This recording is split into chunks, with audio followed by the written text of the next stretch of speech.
etong atay ng manok at chicken breast ng 20 minutes. Tapos magpainit tayo ng mantika at pan fry ang carrots, patatas, tapos isunod na natin ang bell peppers, green peas, igisa lang na mabuti at iset aside lang muna natin. Tapos isang kutsara natin ang atay ng manok. Pwede rin po itong hiwain na maliliit. Tapos kapag ganito na itsura, itabi muna natin sa gedli.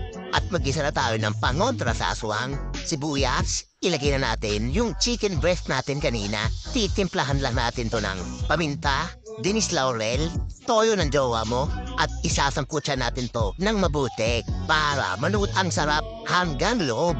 At pwede na tayong maglagay ng pangsabaw natin. Takpan lang at lutuin. Once kumulo na, ilagay na natin yung atay at yung mga gulay natin kanina at timplahan ng suka. Lulutuin lang natin ang bahagya yung